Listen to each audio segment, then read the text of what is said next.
Welcome to the episode of Bleav in Falcons. I'm your host, Ovie. Got my co-host, Michael the Burner Turner, and we're here in a good spot, Mike. We're 3-2. We had an amazing upset of sorts. Actually, it wasn't an upset. No one thought we were going to win against the Bills, but now it's like, can we put these together? Because at first, I'm like, hey, we bounced back from the Carolina loss and we beat the Commanders before the bye week. We had to do that to give us some space, some room to exhale, but now the big bad Bills coming to town, Monday Night Football. Can we do that? We did that, but now it's like, can you beat the teams you're supposed to beat? Because I think even though, FanDuel, again, shout out to FanDuel, Bleav in Falcons, presented by FanDuel, they don't think we're going to do much against the state. We're still underdogs. It's only like 1.5 points, but we're underdogs. Can we put together a string of wins against this 49ers team?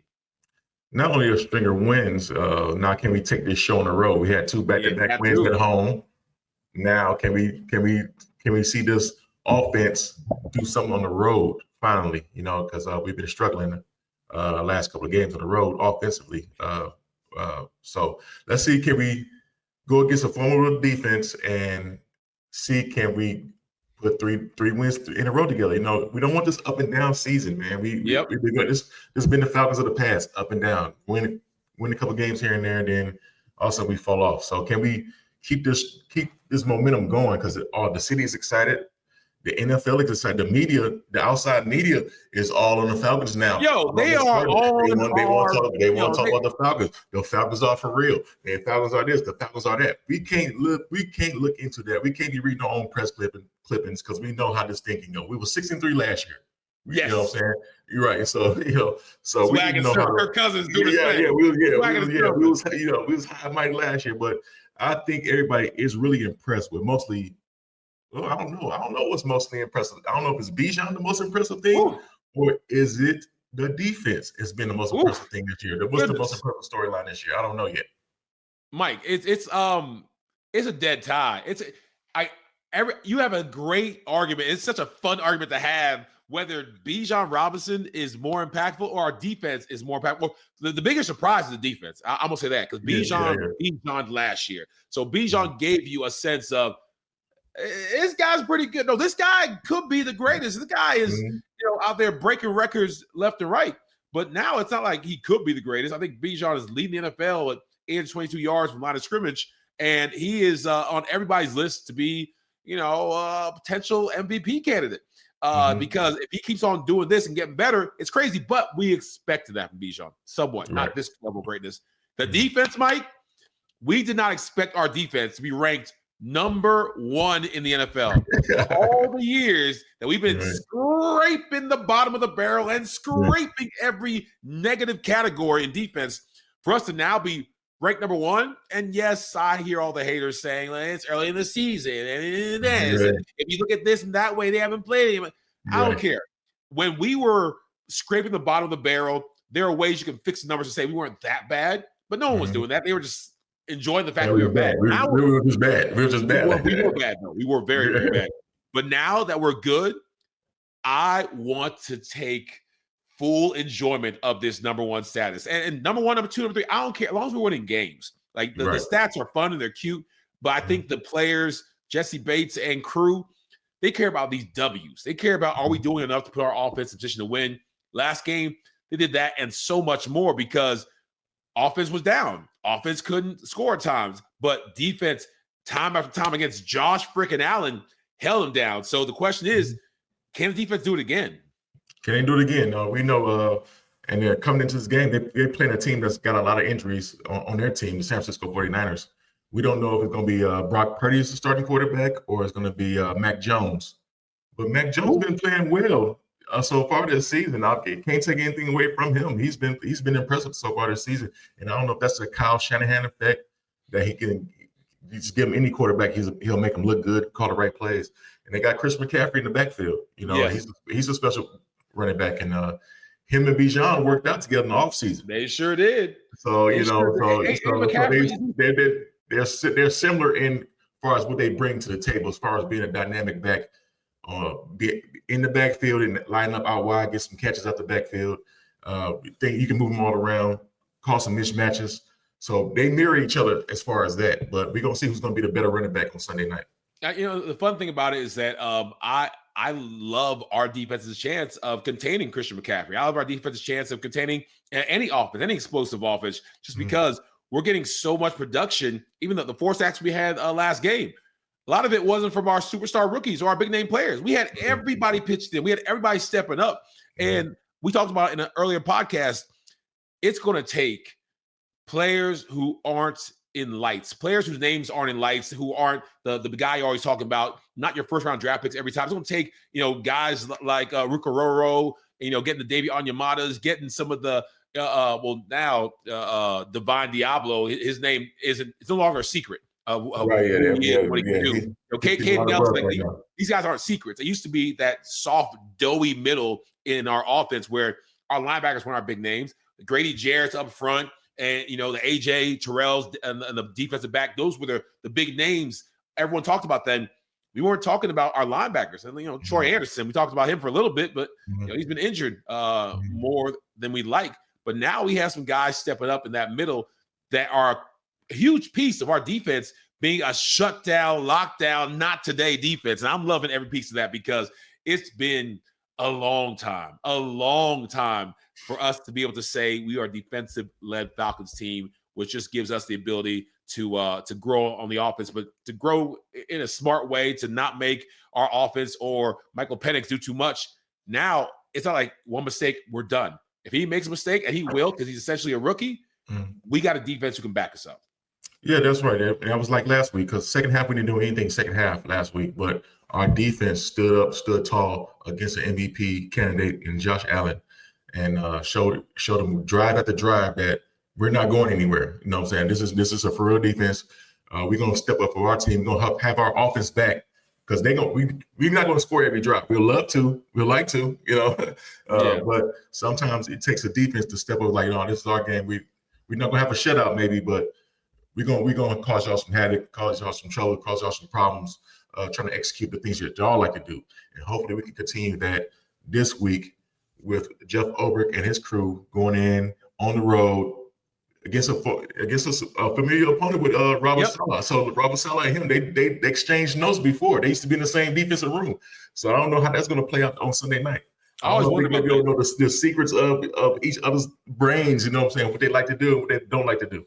I always wonder if coaches who are that close, if they actually, night before grab dinner and, connect and, have, their wives together and just like, hey, get together because they can separate or compartmentalize we're competitors, but we're also friends.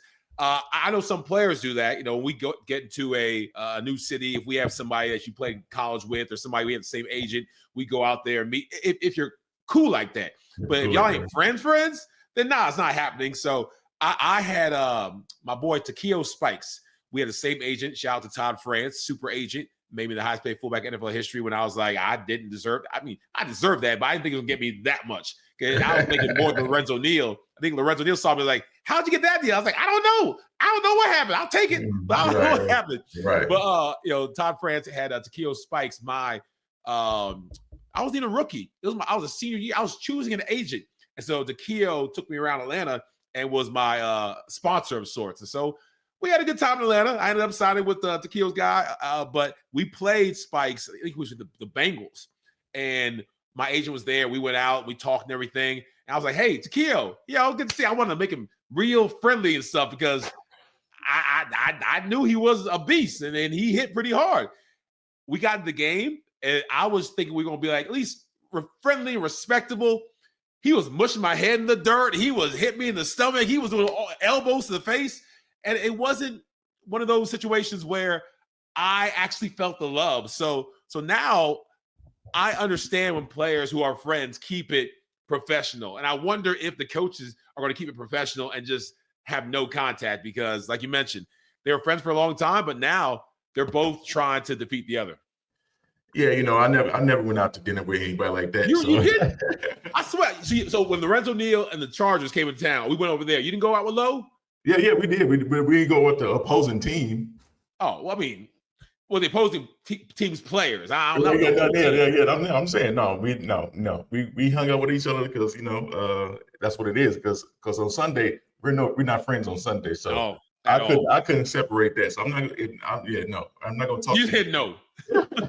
Not even throughout the whole week, I'm not talking to you. So no, I'm not stressing that at all. So I'm not. If Robert Saleh and Jeff Obert goes out to eat, hey, more power to them. But I hope they don't. I hope they don't. I hope they don't. Jeff has that mean streak, and I had a chance. I did a Wells Fargo chalk talk with all the coaches and got all their information, and had a chance to just connect with them for a good little bit, just talking to all of them. And Jeff is like, I feel like he can put some pads on and do some things. Like he has that mentality of, hey, let's be violent, let's be physical, let's hit. Everyone says that, but he walks around with that aura that he wants to inflict pain and damage people. And I feel like that has our defense moving differently. Everyone uses swagger a lot. They throw out swagger left and right to describe everything. But when you can kind of feel the energy change from the defense in the past, and when you're around it, you and I went to training camp practice. We saw how they operated, how they moved. But even going to the games, you just see it from the TV. There's something he's doing that's making these guys act like a different squad, even though they are the same people, some of the same people that were playing last year, year before. We ain't seen him move like this. Right. So I'm loving everything Jeff is doing. I'm loving the aggressiveness. I'm loving the fact that we're finding different ways to blitz every single down. I'm loving the fact that people don't feel comfortable on offense. Like, what's Jeff going to do now? How's he going to come at us this week? So whatever you're doing, Jeff, keep it up. And I think that's the mainly thing. Everybody knows their jobs on the line too, defensively, because we brought in a lot of young blood that's juicing up that room as well. So I got to give the credit to the young guys as it's contributing to this team and giving a new swagger to this defense.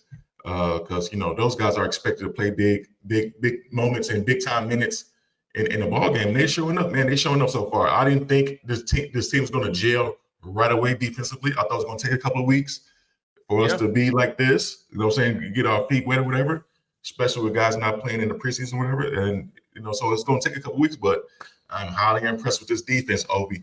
And I think the league is on notice too that like this defense might be for real. It's not just no fluke stuff that you've seen on Sunday night a couple of weeks ago against Minnesota. These guys are showing up week in and week out. And now the offense is now picking up the pace, picking up slack on the offense, get some points, getting our red zone efficiency better. That's what we need to do. We still slacking on that a little bit and get our special teams together still. I'm saying we are a threat to really make the playoffs, make some noise. Yeah, and I think we're in a good position. Again, they're not giving us much love. FanDuel has this 1.5 point underdog, but they don't have Brock Purdy. George Kittle might come back. We haven't suited up since week one. Brandon Ayuk hasn't played a single snap all season. Nick Bosa and Fred Warner done for the year, supposedly, or they're done for the year. Fred Warner would have been a problem not a problem, but he would have made Bijan's life a little bit harder because he's very mobile. Bijan now has a depleted defense going up against backups, and he's shown he can do amazing things against starters. So they have backups. We can move, but I always say this with a caveat that all this was true during the Panthers game, and we knew none of it. So all this stuff that we should do, that we want to do, that we could probably do, it don't matter if we don't do it. So I'm hoping that we never, ever do what happened after that Sunday night game against Minnesota, where we were absolutely, no one could tell me different. We were reading the newspaper clippings. We were feeling ourselves. We were walking around with our chest held up high and feeling real good, as we should have, but not that good to where you're like, it's just the Panthers. I'm not going to let that go because I want them to let it go. I want them to be like, hey, it's over. Hey, it was 3 games ago. The Panthers not going to happen again. If you don't remember how that felt, if you remember the sting, the embarrassment, the humiliation, not just of me and you, Mike, and every other Falcons fan, but of themselves, they had to watch that film. And I wish I could be a fly on the wall on Monday morning watching the film of them getting shut out. Defense, they had their problems, but it wasn't their fault. They were put in some bad situations, but still, they gave up way more than they should have. Offense, that game, even special teams, that game was what's the worst game, Mike, you've had to watch yourself or a team you've been on where it was just like, people felt real bad because they played real bad, and the coach kept on rewinding it over and over again. I remember Mike Mularkey had a couple games where offensive lineman, what was the guy's name? Joe, Big Joe, Joe Hawley. Joe Hawley. Love Joe Hawley. He's a fun, silly, goofy guy, but it was something he did. I don't know if it was effort or just getting done up. He's always fall down. He's not the biggest guy, and love you, Joe. I think he's doing like some, I saw like in a van or RV going across the country. He might have like horses and pigs. Like he's living off the land. He's doing something amazing. But Joe filled out a whole bunch. I don't know what it was, feet working the way they're supposed to. And when the coach, Mularkey or whoever, finds something that he doesn't like, he will rewind it, forwind it, and watch you get knocked over or fall over or mess up over and over again. And when that's me, you want to just shrink away. So that hopefully happened. That hopefully is a reminder for all the Falcons that can happen at any time. If y'all let up, if y'all get too confident, a team that you should be like the 49ers can turn into a Panthers game real quick. Well, I don't know if you remember, Ovie, but once we make a mistake and it's on tape, we have to worry about that mistake for the next 4 weeks because teams scout you for 4 weeks. Yeah. So, you still got to think about the mistakes you made in Carolina because those guys are going to watch that Carolina tape for the next 4 games since that game. So, hopefully, like we keep piling up wins and keep getting better. So hopefully that image of you gets deleted. And speaking of deleted, yes, absolutely. We have a promotion with Delete Me. You know what I'm saying? We do. You know what I'm saying? So I'll tell you about Delete. Delete Me makes it easy, quick, and safe to remove your personal data online at a time when surveillance and data breaches are common enough to make everyone vulnerable. You're right, because these data brokers, Mike, they make a profit off your data. They're making so much money because our data is a commodity. The stuff that you have, that I have, the social security, some of our home address, all of our contact info, even that of our family members, that's out there and people can get it. And they want it because me and you are huge celebrities. Like Kevin Hart, then you got Ovie above there, you got Michael Turner, then like Denzel, like all of us celebrities, we have to watch out for our information because Delete Me, if it's not there, they'll get it. And as someone who, values their privacy, we don't want to be a victim of identity theft, harassment, doxing, all that other stuff. We have to find someone who can help, and Delete Me can help. But I think they have an offer for our beautiful fans, right? Yeah, to our lovely listeners out there, you know what I'm saying? Take control of your data and keep your private life private by signing up for Delete Me. Now a special discount for our listeners. Get 20% off Delete Me, a Delete Me plan when you join deleteme.com/PRO and use the promo code PRO at checkout. The only way to get 20% off is going to join deleteme.com/PRO and enter the code PRO at checkout. That's joindeleteme.com/PRO, code PRO. That's pro for those who can't spell. PRO. Pro. Make sure everybody has an opportunity to take full advantage.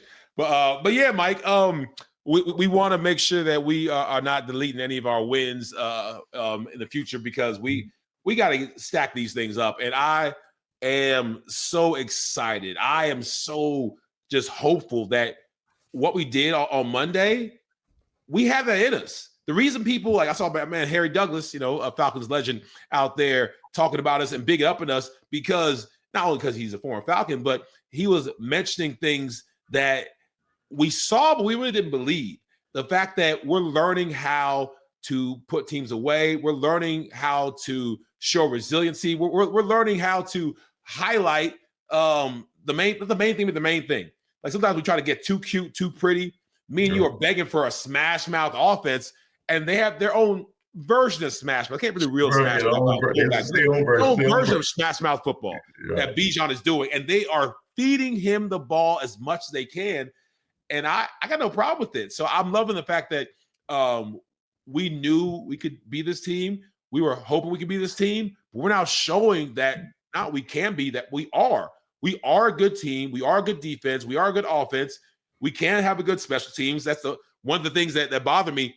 Parker Romo, I don't feel comfortable, Mike. I don't want to call the man a bum, but I don't feel comfortable. I don't want to. I won't. But I feel uncomfortable that he could get into the bum hemisphere if we have to use him for a last-second kick or the game's on the line with him. I remember when we had Money Matt. Money Matt was Brian. like, yeah, he was solid. Who's this is terrible. I had Morton Anderson for a year. Who was our kicker when we were here? It was Matt Bryant. Matt Bryant. Yeah. Who was before him? Because he wasn't here the whole time. I think it was Anderson. I think Anderson came Morton in. Anderson in 2007 when I was there. In 2008, was it Matt Bryant? I think Morton Anderson was there for a little bit. I remember him being on the team. Yeah, that was my first guy here. But Matt Bryant. We probably had an injury thing happen if we had to bring him back. I don't think he came in as the starting kicker. I think we brought him back like mid-season or something. Yeah, I thought there was somebody between Morton and Money Matt Bryant. Anyways, what I do know is that I wasn't like, that kicker's a bum. Oh God, we got a kick. We should go for it. I always felt confident with the kicker we had with the Falcons. And even with the Ravens, we had Matthew Stover. I always felt confident with Stover. And it was very comforting to know that the work we put in, not that their work's not equally important on the special teams, but the work we put on the offense to get us all the way down there. You run through 8 guys, you dragging people. We out here running tough yards, and we get there in the red zone, and a kicker comes in, and he just shanks it, or he kicks it so low it gets blocked.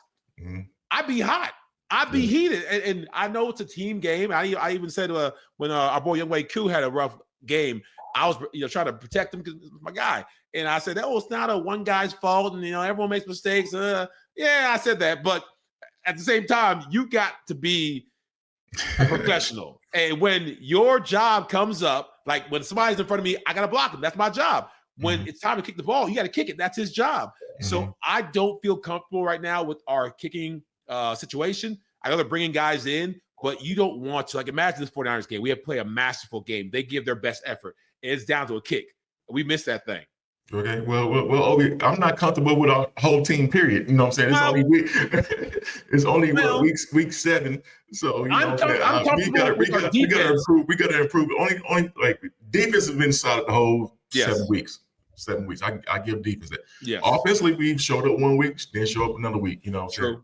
Struggled running the football against Tampa.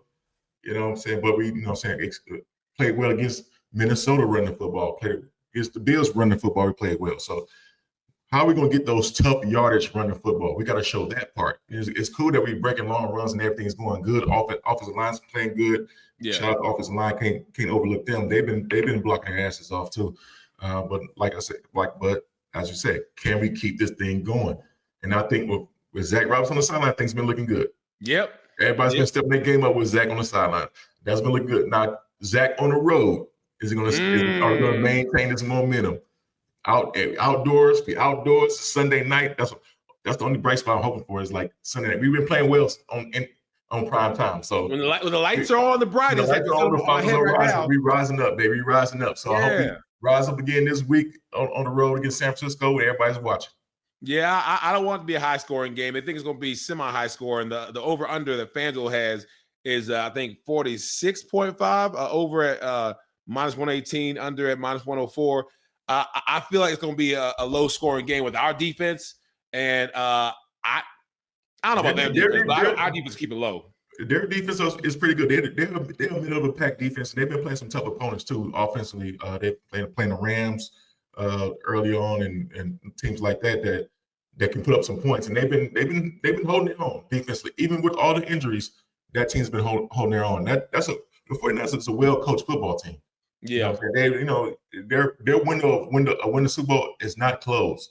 It's just they get all these injuries year in and year out that we can't understand, but they always been next man up, and they always find a way to show it and be competitive week in and week out. I ain't gonna say they're gonna win, but they're gonna be competitive. It's gonna be a competitive football team. It's gonna be a tough football game. It's on the road Sunday night. But we're looking forward to it and hope the team is as well. Absolutely, yeah. And wrapping up, a last injury that I hope doesn't become a big issue. Jake Matthews. I didn't know that he started 183 consecutive games, the longest active streak in the NFL. My man Jake got hurt. That stinks. But when his backups came in, there wasn't a huge drop off. You didn't say continual sacks from the left side. So I like our backups, but I like Jake Matthews healthy even better. So I'm not sure what the consensus is of him coming back in time for this game, but hopefully that doesn't become an issue. But I like this. We won the last 3 out of 4 meetings in the series. We can go over there and travel well. We hit them in the mouth when they come over here. This is a game that I think would be a huge feather in our cap if we can win and do that streak thing that me and you are talking about. Yeah, so streak thing. We need a fan, streak. Hey, two is not a streak. 2 is not a streak. 3 is a streak. It'll be 3 if we. If we win, it's gonna be 3. It's gonna be when we win, it's gonna be 3. So that's not now we can officially say streak after that. Exactly, we're going streaking. So we ain't going streaking. We got people that will throw us in jail if we do that. But the Falcons fans and the Falcons team, they going streaking if we get this done right. So y'all keep on believing in us, believe in the Falcons. Keep on supporting. We're hoping we're gonna be having a really fun show on Monday after we beat the 49ers. So y'all gotta throw out your support. We can hear you on TV. When you scream at the TV, we actually hear you. Not really, but we kind of do. So yell at your TVs, clap your hands, and give us all the love y'all can give us, because we got to win this, man. It's about showing everybody that we are who they think we are, or who we think we are. Right. Yeah. Right. Let's look forward to Sunday night. It's gonna be a great game. Rise up, Bleav in Falcons. Like, subscribe, share. We here all season, and hopefully it's gonna be a winning season. All day. Good stuff. Y'all Bleav in Falcons.